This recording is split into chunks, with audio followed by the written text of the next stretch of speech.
하나님 말씀은 구약성경 성경 다니엘 6장입니다.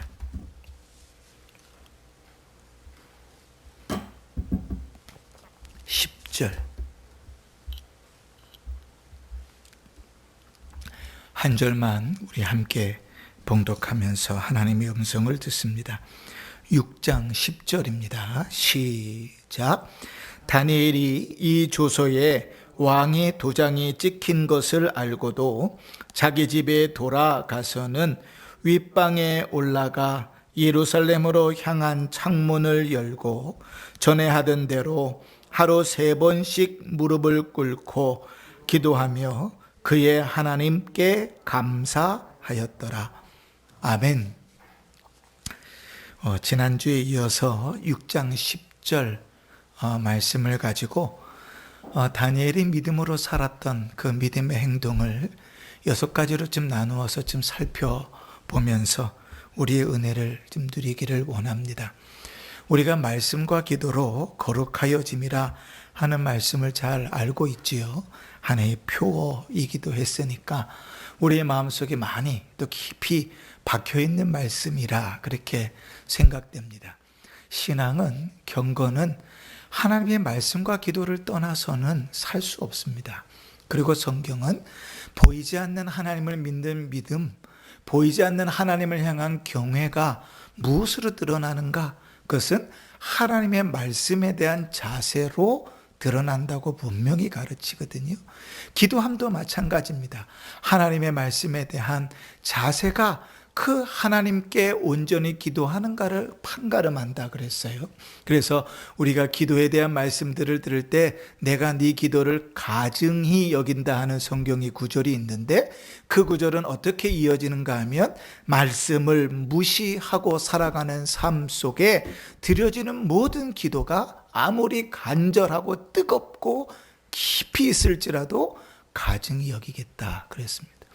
그리고 심지어는 이스라엘 백성들이 죄 가운데 있을 때 아모스 선지자를 통하여 너희의 예배 소리, 찬양 소리, 기도 소리도 다 그치라, 하지 말아라, 갖다 치워버려라 라고 하나님 말씀하셨죠.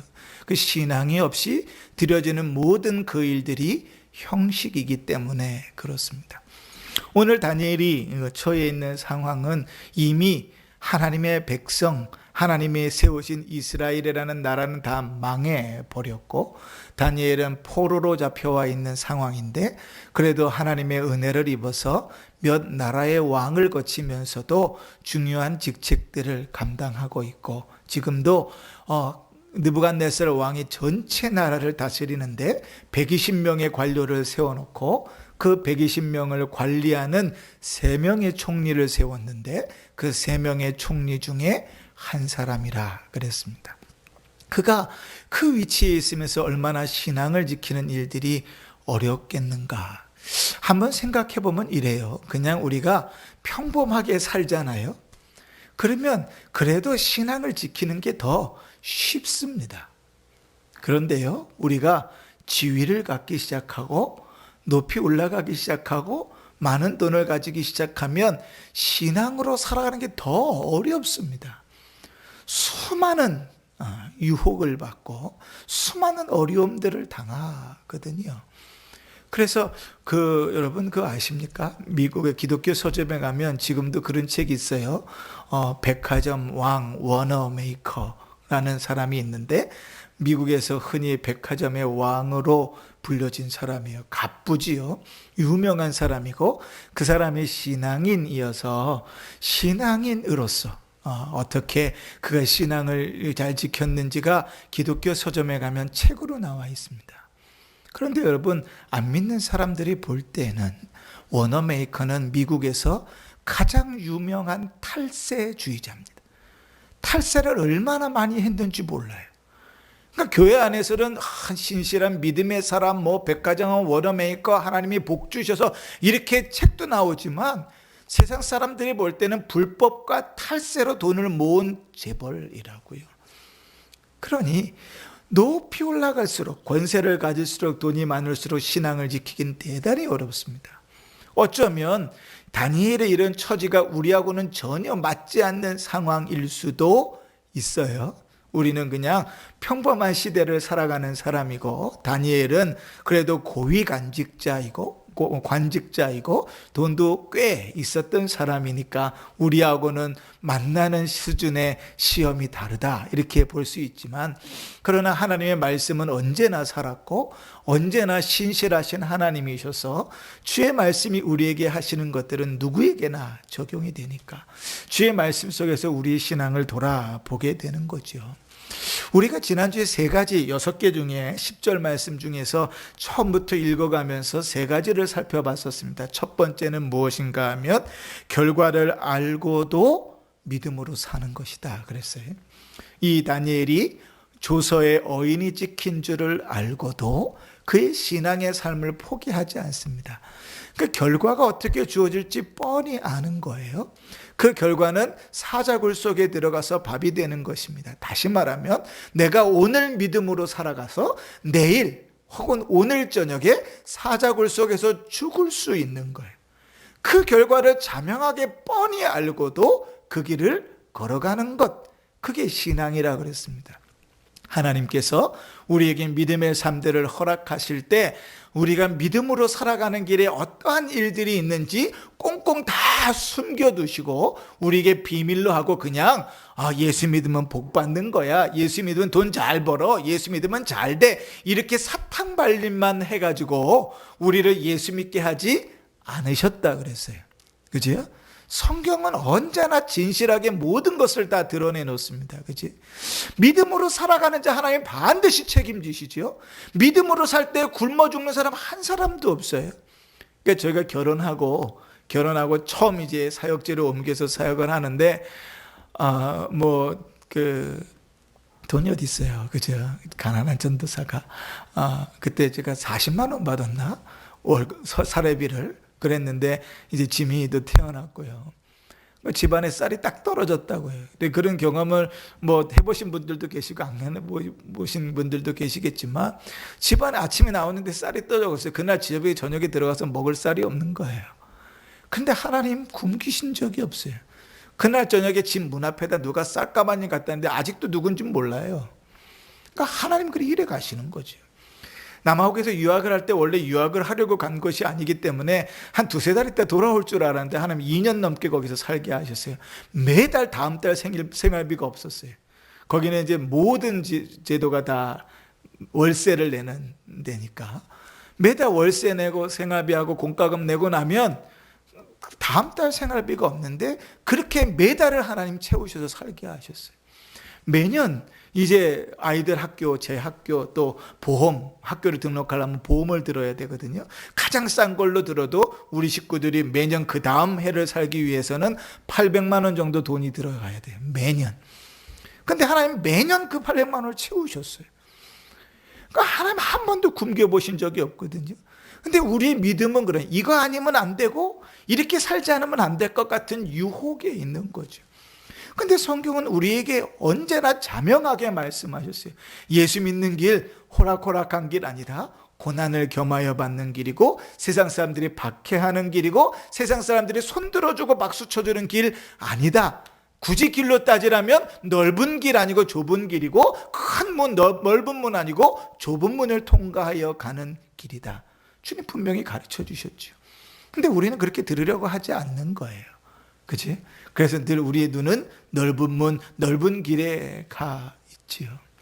그러나 하나님은 성경을 통하여 우리에게 우리가 걸어가는 믿음의 길이 어떠한 길인지를 분명히 가르치셨어요. 고난도 당하고 역경도 있고 손해도 있고 힘들고 괴롭고 외로울 수 있지만 그러나 절대로 실망하고 절망하고 낙담하지 않고 쓰러지지 않는다 그랬죠.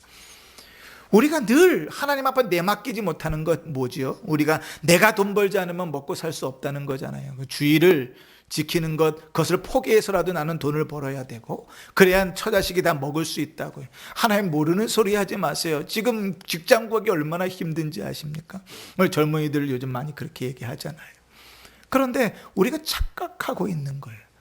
믿음으로 살려고 하면 절대로 책임지십니다.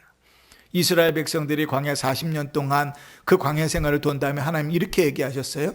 너희가 만나를 먹었고 메추라기를 먹었고, 우리가 다 아는 사실이잖아요. 매일같이 하나님 먹이셨으니까. 근데 더 놀라운 사실이 있습니다. 하나님 이렇게 얘기하세요. 너의 신발이 헐지 않고 너의 발이 부르트지 않았다. 여러분, 지금은 운동화 좋잖아요. 뭐 나이키, 뭐 아디다스, 뭐 좋은 신발도 많지만 그때의 신발이라는 것이 얼마나 좋겠어요. 근데 그 신발을 신고 40년을 광야를 걷는다고 생각해 보세요.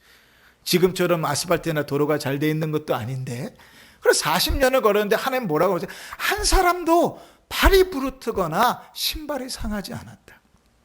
군대에 있을 때 열심히 훈련을 뛰고요. 이제 유격이라는 훈련을 뛰고 천리 가까운 거리 몇백 킬로를 걸어서 이제 부대까지 복귀해 오는데요.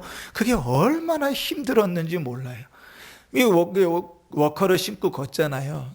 보통은 밤새도록 걷고 낮에 잠깐 자고 또 밤새도록 걷고 이런 식으로 며칠을 걷는데 한 3일 정도 걸으면 발바닥에 물집이 다 터져가지고요. 피가 납니다. 얼마나 걷는 게 힘든지 몰라요. 그래도 그 2등병, 1병은 이제 군기가 바짝 들어가지고요. 고참들은 어떻게 살아나는 방법들이 있는데, 그 밑에 그 말도 내색도 제대로 못해요. 그리고 며칠을 걸어서 부대까지 복귀하는 거거든요. 얼마나 힘든지 몰라요. 근데 하나님 이스라엘 백성들에게 그럴 때 40년 동안에 너희 발이 부르트지 않았다. 너희 신발이 헐지 않았다고 말씀하시거든요. 철저하게 하나님 우리의 모든 것들을 책임지고 인도해 가심이죠. 그러니까 우리는 하나님 분명히 결과를 보여주셨는데 그걸 못 믿는 거죠. 그러니까 우리의 생각대로 우리의 마음대로 걸어갑니다. 근데 다니엘이 처음 이제 우리 10절의 처음이 뭐예요? 조서의 어인이 찍힌 줄 알고도 신앙의 끝이 무엇인지, 신앙으로 살아가는 것이 무엇인지를 정확히 알고도 우리는 그 결과를 아는 길을 걸어가는 것, 그게 신앙입니다. 그게 믿음으로 사는 것이거든요. 두 번째는 우리가 읽어줘 자기 집으로 돌아가 윗방에 올라가 이렇게 얘기했죠. 두 번째는 뭘 얘기했냐면 우리가 다니엘이 즉시 타협하지 않고 주저하지 않았다고 이야기들을 나눴었습니다. 그죠? 이제 어인이 지킨 것을 알았으니 다니엘의 입장에서는 이제 살아남을 방법을 강구해야 되잖아요. 인간적으로 왜 안 그러겠습니까? 그죠? 나를 죽이려고 모함한 것인지를 뻔히 아는데 이제 다니엘이 그래도 권세가 있잖아요. 3명의 총리 중에 하나니까. 그러니까 왕궁에 남아서 이 대신 저 대신들을 만나갖고 왕을 설득하는 작업들을 해서 시간을 보낼 수 있는데 그가 마음에 먹었던 기도 시간이 기도 시간이 되었거든요. 그 주저하지 않고 타협하지 않는 것. 뒤에서도 한번 말씀드리겠지만 창문을 열어놓고 그 창문 좀 닫으면 어때요? 딱 한 달 동안 주어지는 시험인데 한 달 동안만 꾹 참으면 되잖아요. 사람들 조금만 모르게 하면 돼. 하는 건, 기도는 하는 것도 하란 말이에요. 그런데 사람들 모르게 하면 되잖아요. 그렇지 않아요? 굳이 예전에 하던 대로 그렇게 해야 될 이유가 뭐 있어요? 사람들에게 책 잡힐 이유가 뭐가 있어요? 타협하지 않았다. 믿음으로 걸어가는데 그 길에 타협하지 않았어요. 제일 어려운 일이 이런 일들이겠죠. 신앙으로 사는 일들에 우리는 쉽게 타협하는 일에 노출되어져 있거든요. 그리고 스스로를 얼마나 잘 속이는지 몰라요. 늘 우리가 공통적으로 많이 속이는 속임수는 이겁니다. 어쩔 수 없었어. 그걸로 속여요. 스스로를 속입니다. 그러나 하나님은 우리가 요즘 잠언을 읽고 있지만 우리 마음을 아세요? 모르세요? 아셔요. 우리 마음을 아신다고. 스스로 아무리 속여가지고 그 죄책감을 벗어나려고 할지라도 그것이 죄라는 사실을 우리 마음속 깊이는 사실은 안다고요. 근데 스스로 속이는 거지요. 그리고 오히려 그 속이려는 마음들을 숨기려고 내가 지은 죄를 미화해서 자랑하지요. 그지? 그것이 신앙에 반대되는 일인데도 불구하고 자랑하고 있다고요. 그런 길들을 걸어가는 거죠. 그러나 다니엘은 절대 타협하지 않았다. 그 신앙의 일들을 걸어갔다는 것이죠. 타협의 여지가 있음에도 불구하고요. 자, 오늘은 이제 그 뒤에 이어서 4번째부터 말씀들을 좀 나눠볼 텐데요. 어디서부터 읽는가 하면 중간에 보시면 전에 하던 대로 찾으셨습니까? 전에 하던 대로 하루 3번씩 이렇게 됩니다. 전에 하던 대로 하루 3번씩. 여러분, 어려움이 닥치고 위기가 닥칠 때 기도하는 것은 어쩌면 대단히 당연하지만, 그러나 당연한 것이 아닌 것은 누구나 기도하지 않습니다.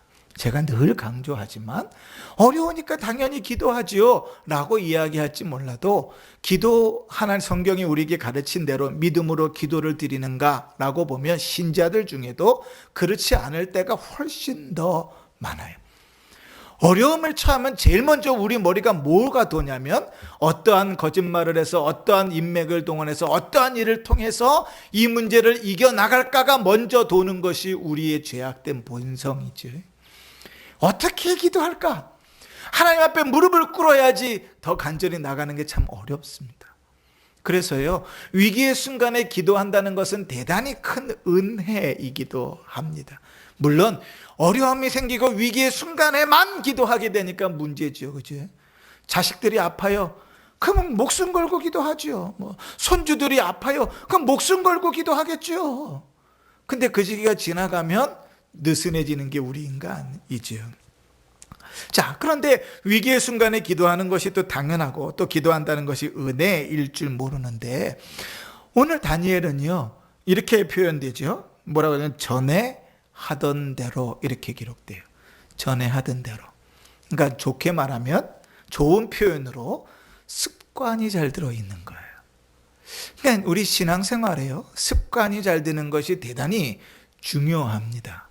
그러니까 예배 시간에 늘 늦는 분들이세요. 늘. 그러니까 이제 꼭 5분, 3분 이렇게 늦어요. 그러니까 이제 띵 하고 이제 예배 부름하고 기도하고 나면, 그리고 이제 들어오시는 분들 있지. 근데 이야기를 나눠보면 이래요. 아니, 그 조금만 빨리 오면 되는데 그게 안 되냐고. 5분만 빨리. 근데 그게 안 된대요. 습관이죠, 습관. 예배 시간에 예배에 집중하지 못하시는 분들이 있어요. 그러니까 처음부터 그러진 않았을 거예요. 어쩔 수 없는 상황 혹은 여러 가지 이유들 때문에 그랬을 수 있는데, 근데 습관이 되어져 버리면 예배를 망쳐버립니다. 그러니까 예배를 망치면 우리는, 그리고 인정하고 싶지 않지만, 일주일 전체가 다 망하는 거거든요. 주일 예배를 망쳤는데 영적으로 충만하여 한 주간을 산다는 건 불가능한 거예요. 성경은 그렇게 얘기해 본 적이 없어요. 주일 예배를 망쳤는데 그 신앙이 성령에 충만하여 한 주간을 산다. 성령이 충만하여 한 주간을 사는 사람이었다면 주일날도 성령 충만함으로 예배를 드렸겠지요. 그죠? 그 예배가 엉망이 돼버리는 거예요. 무슨 찬양을 들었는지 찬양의 가사도 모르고 기도를 했는데 기도 시간에 꾸벅꾸벅 졸리고, 설교를 하는데 목사가 오늘 헤어스타일이 어때 딴 생각을 하고 설교는 하나도 귀에 들려지지 않으니, 예배가 끝나고 나서 말씀을 듣고 말씀 가지고 기도합시다 하면 기도할 거리가 없죠. 은혜를 안 받았는데 기도할 거리가, 기도 제목이 있나요? 그러니까 그건 악한 습관들이죠. 근데 지금 다니엘이 전에 하던 대로라는 습관은 되게 거룩하고 귀한 습관입니다. 여러분, 유대인들은 성경을 쭉 찾아보면 습관적으로 그들이 기도할 때 하루에 2번 기도했습니다. 그 역대상에 보면 아침과 저녁에 유대인들은 기도했어요.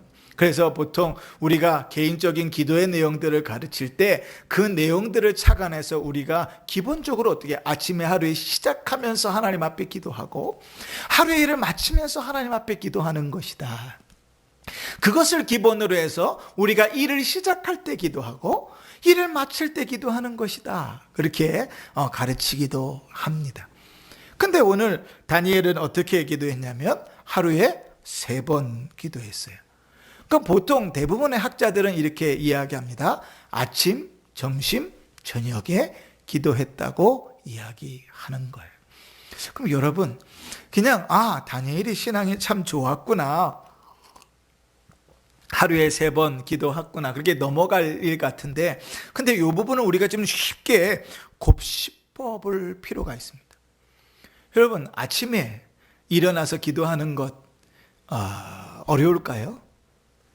뭐 그렇게 어렵게 기도하지 않을 수 있습니다. 물론 아침에 일어나서 무릎 꿇고 1시간씩 기도한다 그러면 모르겠지만, 모처럼 늦잠을 자가지고 아침에 막 호둥지둥 나가야 되는 상황이면 모르겠지만, 보통 아침에 일어나서 기도하는 건 성도의 기본적인 당연한 일이잖아요. 하루의 삶을 하나님께 맡기면서 시작하는 거니까요.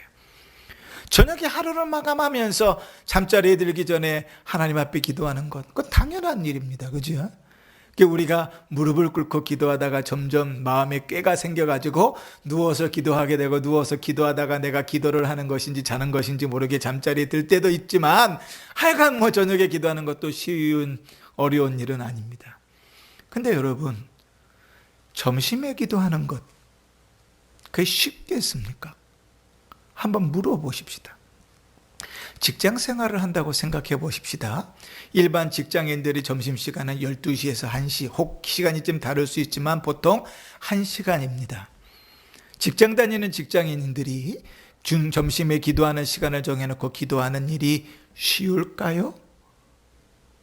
자, 그러면 직장의 대표, 오너, 사장이라고 생각해 보십시오. 사장이니까 시간을 내 마음대로 쓸 수 있으니까 점심에 시간을 정해놓고 내가 기도한다 하는 것을 지키기가 쉬울까요? 아니, 나는 가정주부니까 늘 집에서 노니까, 늘 집에만 있으니까 그 점심에 시간을 정해놓고 기도하는 일은, 그러면 가정주부니까 아무 일도 안 하니까 늘 그것을 지키기가 쉬울까요? 여러분, 절대로 쉽지 않습니다. 제가 절대로라 그랬으니까 혹 반감을 가지시는 분들은 집에서 한 달 동안만 한번 시험해 보십시오. 그런데 다니엘은 아침에 일어나서 총리 중에 하나였으니까 어디로 출근해요? 왕궁으로 출근합니다. 그죠? 근데 다니엘이 점심에 기도의 시간을 놓고 정했다면, 다니엘은 점심에 뭐 했다 와야 돼요? 집으로 돌아왔다가, 그의 습관은 뭐예요? 집에 2층에 올라가서 창문을 열어놓고 예루살렘을 향하여 하나님께 기도를 드리는 거니까, 그는 왕궁이 아니라 집으로 돌아와서 기도하고, 기도가 끝나면 다시 왕궁으로 돌아가는 거예요. 기도를 1시간 동안 한다 그러면 밥 먹을 시간이 없겠지요. 혹 오가는 시간이 15분씩 걸린다고 칩시다. 그러면 30분 오가는 시간이니까 30분 기도한다고 해도 밥 먹을 시간이 없을 거예요. 물론 이제 뭐 그때도 1시간 점심시간 이렇게 되진 않았겠지만, 그죠? 그러니까 유대인들이 보통 지키는 것보다 나라는 망해버렸고 그 백성들은 포로로 잡혀와 있음에도 불구하고 다니엘은 스스로 대단히 철저하게 신앙의 삶들을 살아가려고 결단하고 노력했던 사람이에요. 우리가 앞에서 나눴지만 그럼에도 불구하고 이제 왕의 조서에 어인이 찍혔어요. 그럼에도 불구하고 그날은 뭐예요? 기도하러 집으로 돌아온 거예요. 그러니 여러분, 이 습관이 얼마나 귀한가 하는 것을 보아야 됩니다. 그런데 이 대목에서요, 우리가 한 가지 좀 적용해 볼 때 무엇을 적용해 보아야 하냐면, 우리에게는 어떤 그런 귀한 습관이 있는가, 영적인 귀한 습관이 있는가를 점검해 볼 필요가 있어요. 사도행전을 쭉 읽다 보면 사도 바울의 내용들이 이제 후반부에 나오잖아요. 근데 사도 바울은 늘 이제 전도하러 다니는 사람이었어요. 그래서 어느 도시에 가면 늘 이제 회당을 찾아서 말씀을 전하고 하는 일이 사도 바울의 일이었어요. 또 뭐 유대인 중에 유대인이고 가말리엘이 문화생이었으니까 유대 회당에서 말씀을 읽고 전하는 것이 그에게는 어쩌면 대단히 편안하고 익숙한 일이었을 수도 있지요. 그런데 2차 전도 여행 때 하나님께서 자기가 계획했던 길을 막으시고 마게도냐, 지금의 유럽으로 가게 하시면서 처음에 빌립보라는 도시에 들어가서 복음을 전합니다. 주일날 강가에서 루디아라는 여자를 만나죠. 그리고 그와 그 가족이 다 예수를 믿고, 그리고 세례를 받고 그 집에 교회가 세워집니다. 그런데 그 빌립보에서 어떤 일이 벌어지는가 하면, 그가 귀신 들린 여종을 고친 일 때문에 매를 심하게 맞고 감옥에 갇혀버리거든요. 근데 그곳에서 결론적으로는 그 간수장과 그의 가정이 예수를 믿지요. 그리고 매를 심하게 얻어맞고 감옥에 갇혔는데 착고에 차였으니까 아마 이렇게 깊은 감옥에 메어져 있다가, 그리고 이제 아침이 돼서 노임을 받았습니다. 성경의 내용들을 찾아보면 그가 감옥에서 나와서 루디아의 집에 잠깐 들렸다가 암비볼리아 아볼로니아를 거쳐서 데살로니가로 갔다 그럽니다. 그리고 그는 데살로니가에 가서 자기의 관례대로 유대인 회당에서 3주 동안 성경을 가르쳤다 이렇게 기록됩니다. 그러니까 별로 우리는 이 대목을 읽으면서 그렇게 감동이 오지는 않는데 한번 이렇게 생각을 해보십시다. 여러분, 그 마을 사람들이 귀신을 쫓아내서 경제적으로 손해를 봤다고 바울 이방인을 잡았습니다. 매를 힘껏 때렸어요. 온몸에 다 상처가 났는데 착고에 차여서 깊은 감옥 속에 있다가 아침에 풀려났습니다. 몸의 컨디션이 어떨까요? 그죠? 제대로 걷는 것도 참 쉽지 않았겠다 싶어요. 근데 빌립보에서 데살로니가까지 직선 거리로 170km입니다. 그런데 암비볼리와 아볼로니아를 거쳐서 갔으니까 그 거리는 더 길었을 것이고 가는 시간도 더 오래 걸렸을 것이라 생각돼요. 성한 몸으로 그곳을 가도 데살로니가 그가 목적지라면 데살로니가에 도착해서 좀 쉬었어야 되는 게 정상이겠죠. 근데 그는 습관과 자기의 관례대로라는 표현인데 이 관례대로라는 헬라어의 말은 어떤 민족과 단체에 표현할 때는 관례, 전통이 되고 개인에게 적용할 때는 습관이 됩니다. 습관과 같이 그는 유대인 회당에서 복음을 전합니다. 그 우리로 따지면 온몸이 만신창이가 되고 힘들고 어렵고 쑤시고 힘든데 그런데 복음을 전한다고요. 바울에게 있어서 참 아름다운 귀한 습관은 그것이었죠. 여러분, 우리에게는 어떠한 좋은 습관들이 있습니까? 혹은 신앙만 관계에서 볼 때 우리에게는 나쁜 습관이 더 많습니까? 좋은 습관이 더 많습니까? 그럼 나쁜 습관이 우리에게서 발견된다면 우리는 그것을 기도 제목 삼아 하나님 앞에 기도하면서 금식하고 때로는 철회하고 간절히 기도하면서 그것을 뜯어 고치려고 힘쓰십니까? 아니면 어쩔 수 없는 것을 내팽개쳐 버리고 마십니까? 우리가 좋은 습관이 들기 위해서 그것을 위하여 힘쓰고 애쓰십니까? 아니면 그냥 좋은 습관이 있구나 하고 그냥 방관하고 두십니까? 습관이라는 것은, 좋은 습관은 죽을 힘을 다해서 애써야 듭니다. 근데 그렇게 죽을 힘을 다해서 애써서 가지게 된 좋은 습관이라 할지라도 그것이 나쁜 습관으로 바뀌는 것은 어렵지 않습니다. 아주 간단해요. 쉽죠. 아주 간단합니다. 근데 영적인 것만 그렇습니까? 세상에 모든 이치가 있잖아요. 여러분, 살찌는 거 어렵지 않아요. 그냥 먹고 자면 됩니다. 그러면 살쪄요. 배도 나오고 막 살도 드륵드륵 찔 수 있습니다. 그런데 그 살을 빼려면요, 몇 달을 죽을 힘을 다해서 운동해야 돼요. 우리 김윤자 권사님 살짝 빼셨거든요. 여러 가지 이유에서 이제 빼셨는데 늘 그 아픈 다리를 이끌고 1시간, 2시간씩 계속 걷는 거예요. 예배 드리러 올 때도 걸어오시죠. 몇 달을 그러니까 살이 빠지니까. 근데 운동만 그렇습니까? 우리의 모든 것이 그렇잖아요. 좋은 것은 그냥 얻어지는 게 없어요. 좋은 것은 대가를 치르지 않고 얻어지는 게 없어요. 신앙도 마찬가지죠. 우리의 영적인 좋은 습관들은 그냥 얻어지는 게 없어요. 그렇다면 다니엘이 하루에 3번 정한 시간에 기도하는 그 습관을 들이기 위해서 그것도 그가 총리가 돼서 가졌던 신앙일까요? 그렇지 않을 거예요. 다니엘이 포로로 잡혀갈 때 그들이 다니엘의 새 친구들의 신앙의 모습을 다니엘서에서 소개하고 있는 내용들을 보면 그들은 어려서부터 그런 신앙을 가지고 있었어요. 철저하게. 쉽지 않지요. 위치에 있으니까 그럴만하니까 시간을 쓸만하니까 가져진 습관이 아니란 말이에요. 그런데 그 습관을, 신앙의 좋은 습관들, 귀한 습관들을 결단하고 가지고 그것을 잘 유지해 가는 겁니다. 어느 날 갑자기 얻어지는 것도 아니에요. 그러나 어느 날 갑자기 얻어졌다고 해서, 아니 오랜 시간을 통해서 내가 얻었다고 해서 그것을 그냥 자연스럽게 유지되는 것도 아니에요. 늘 나와의 싸움에서 승리하지 않으면 그 신앙을 지키기가 어렵습니다. 여러분, 우리가 매달 성경 읽기표를 나눠드리잖아요. 매일 성경 읽을 본문이 있습니다. 그지요? 어떤 분들은 그걸 몰아서 쫙 읽어갖고 오시는 분들도 있고, 어떤 분들은 계획대로 잘 나눠서 읽으시는 분들도 있어요. 아마 그것 보면 성격이 다 티가 나기는 하는데, 그런데 사실 제가 드린 의도는 뭔가 하면 매일 그 날짜에 시간을 정해서 성경을 읽으시라는 겁니다. 여러분, 배고프다고 아침 이만큼 배불리 먹고 한 두 끼 2, 3일 굶는 사람 없잖아요. 그지요? 그럼 매일 성경을 읽는 겁니다. 그래서 달력을 만들어서 이렇게 배포해서 드리는 거거든요. 1년 달력에도 밑에 다 써 있죠. 1년 통독하는 내용들. 그럼 매일같이 꾸준히 말씀을 읽으시라고 그러는 거거든요. 그런데요, 그 성경 읽는 일이요, 안 읽어지려고 하면 3일만 딱 쉬시며 성경 통독하는 일이 어려워집니다. 보통 우리가 1년 1독하는 게 공감하는가 봐요. 1년 1독하는 게 하루에 2-3장씩 읽게 돼 있잖아요. 그 3일이면 10장이거든요. 앉아서 10장을 쭉 읽는다는 것, 매일 성경을 읽지 않는데 앉아서 10장을 제대로 읽는다, 집중해서 읽는다, 쉽지 않습니다.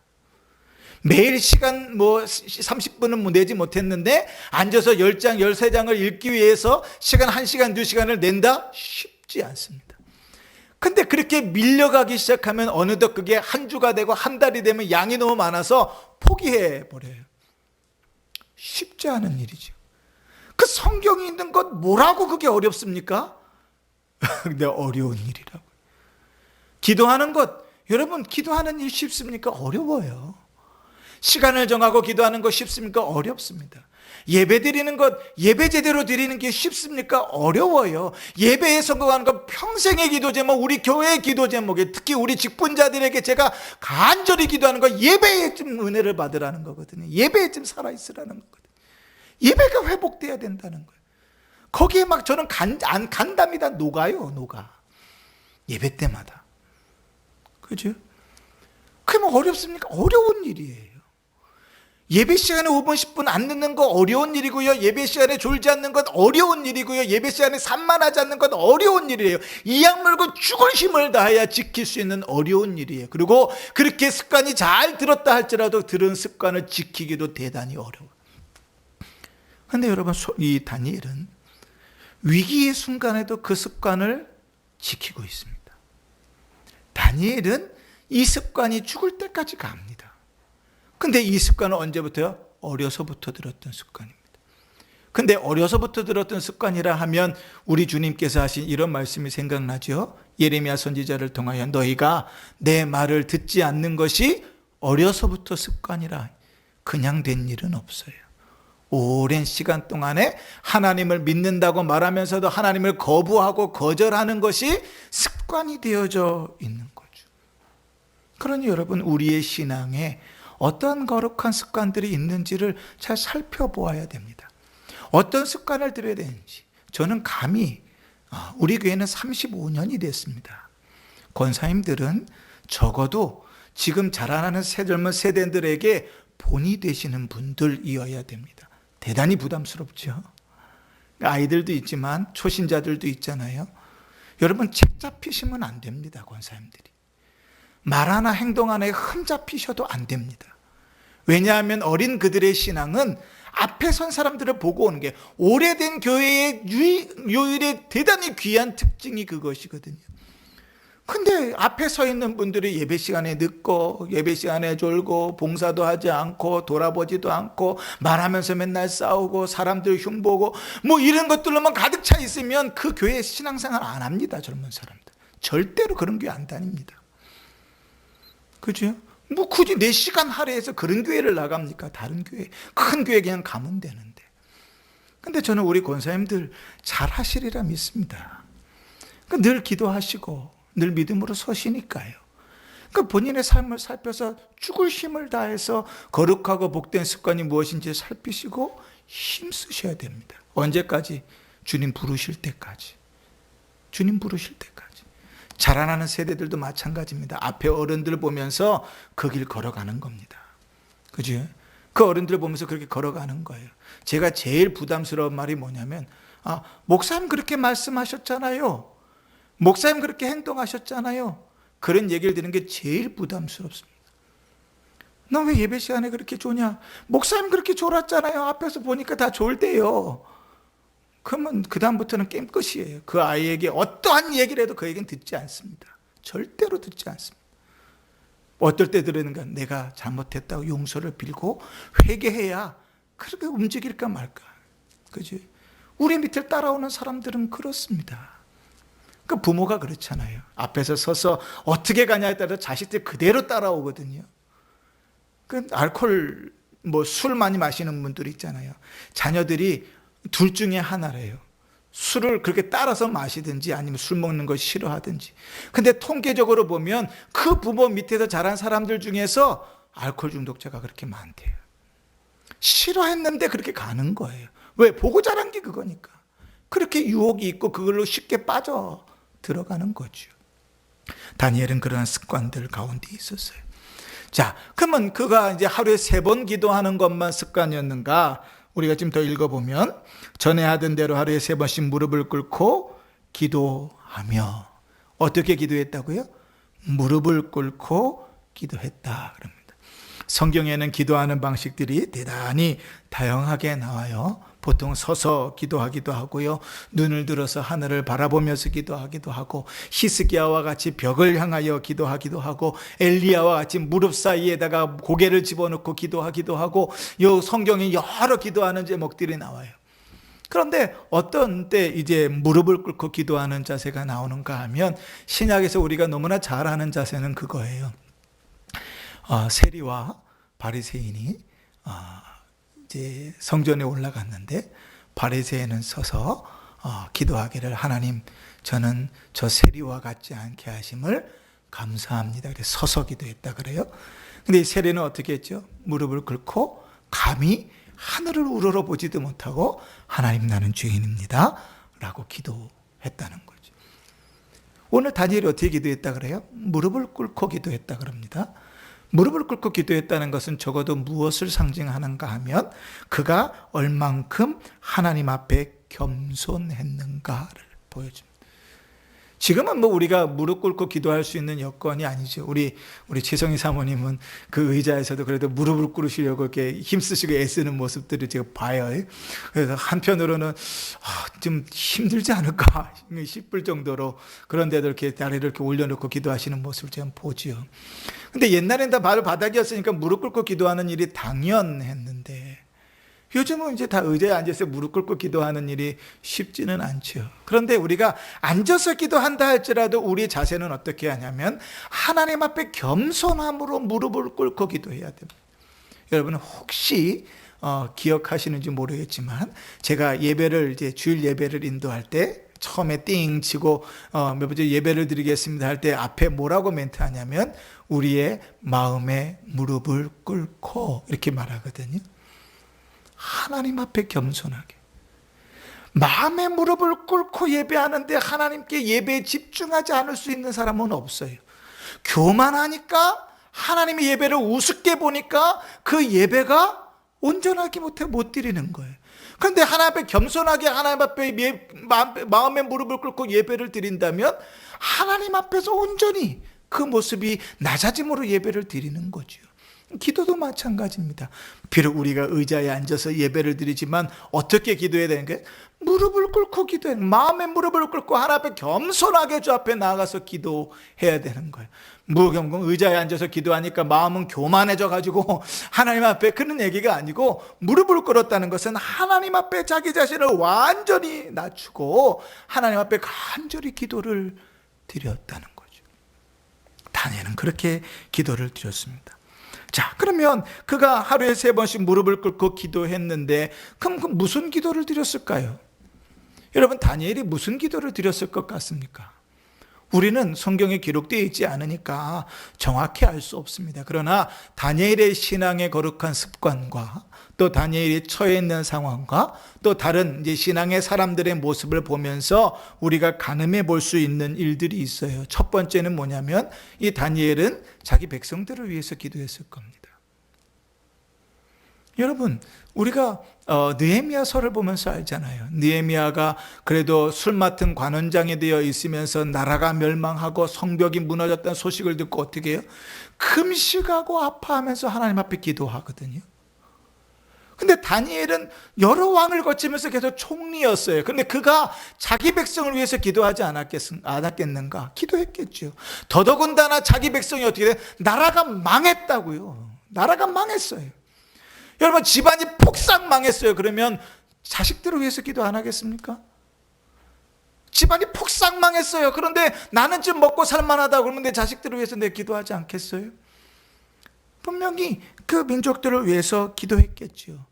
그 상황이, 살아가는 삶들이 포로로서 이방에 따라서 땅에서 사니 어려웠을 거예요. 그런 그 어려움들을 이겨낼 수 있도록 기도해 줬을 것이고, 그들이 죄로 인하여 이 책망을, 징계를 받고 있다는 사실을 알고 있으니 하나님 앞에 교만하게 죄짓지 않도록 기도했을 것이고, 또 여러 이방인들이 그 믿음대로 서지 못하도록 지금 본인처럼 올무를 놓을 것이니 그 올무에 걸리지 않도록 기도할 것이고, 불성실하게 세상과 타협하면서 살지 않도록 기도할 것이고, 특별히 예레미야 선지자를 통하여 말씀하신 것처럼 하나님의 때에 주님께서 회복하게 하실 일을 위하여 기도했겠죠.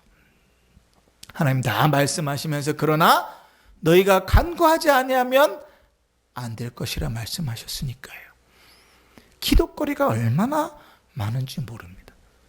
여러분, 우리가 주위를 좀 살펴보면 우리는 기도할 거리들이 참 많습니다.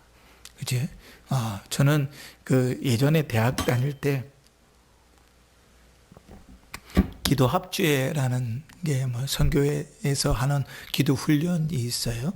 지금도 좀 있는지 모르겠지만 그 기도 합주회 순서 중에 이렇게 시작됩니다. 나부터 기도 시작하는 거예요. 그래서 내 죄를 먼저 하나님 앞에 고하고 회개하는 것이 기도의 처음 시작입니다. 내가 하나님 앞에 무릎을 꿇고 기도하고, 그리고 나의 간구로부터 시작해서 가정을 돌아보고 교회를 돌아보고 나라와 민족까지 점점 그 일들을 키워가는 거예요. 그래서 기도의 지경을 넓혀가는 것이라 그랬습니다. 그러고 보면 우리의 기도들을 좀 살펴보면 내 기도의 지경은 어느 정도에 처져 있는가를 이제 보게 돼요. 늘 나만을 위해서 기도하고 있는가? 내 가족, 내 자식들을 위해서 기도하고 있는가? 교회를 돌아보면서 기도하고 있는가? 그 나라와 민족을 위해서 기도하고 있는가? 선교지들을 위해서 기도하고 있는가? 그 기도의 지경이 어느 정도인가를 보게 됩니다. 기도할 제목들이 점점 많아지겠죠. 다니엘은 무릎을 꿇고 하나님 앞에 그렇게 기도하기를 힘썼습니다. 그리고 마지막 6번째입니다. 다니엘의 신앙의 하이라이트로 보여지는 마지막 6번째 무엇이냐면 그의 하나님께 감사하였더라. 그의 하나님께 감사하였더라. 여기서 우리 두 가지를 좀 나눠 생각할 수 있는데, 첫 번째는 다니엘이 하나님을 나의 하나님이라고 고백하고 있다는 사실. 여러분, 하나님을 믿을 수 있습니다. 하나님의 살아계신 것과 하나님의 일하심을 믿을 수 있습니다. 그런데 그 하나님이 나의 하나님인가를 믿는다는 것은, 다른 말로 하면 그 하나님과의 인격적인 관계가 회복되어져 있는가, 그 하나님과 신앙적으로 바로 서 있는가를 점검하는 겁니다. 나와 관계없어도 우리는 신에게 얼마든지 기도할 수 있어요. 얼마든지. 그죠? 그렇게 기도할 수 있습니다. 천지신명이시여, 알라 부처 뭐시여, 얼마든지 그렇게 기도할 수 있어요. 나하고는 관계없지만 그는 초월자 신이니까. 근데 그렇게 하나님께 기도드릴 수 있습니다. 매일같이 새벽에 나오고 매일 밤마다 천회하면서 기도해도 그렇게 기도드릴 수 있어요. 그런데 하나님은 그 기도를 받지 않으십니다. 그 성경에 어떻게 기도하는? 하나님이 나의 아버지이시고, 하나님이 나를 지키시는 이시고, 하나님이 나를 보호하시고, 하나님 나와 언약하셨고, 하나님 나를 구원하신 분이셔서 내가 하나님의 것이고 하나님의 백성이고 하나님의 자녀이므로 그 하나님 앞에 나의 하나님께 기도하는 것. 나의 하나님께. 그치? 이 신앙의 고백이 있는가? 근데 다니엘은 그렇게 기도했어요. 나의 하나님께. 근데 놀라운 사실은요, 그가 그 믿음에 명확하게 서니까 그 믿음이 어떻게 보여지냐면, 조금 더 넘어가서 보십시다. 20절 한번 보실래요? 20절.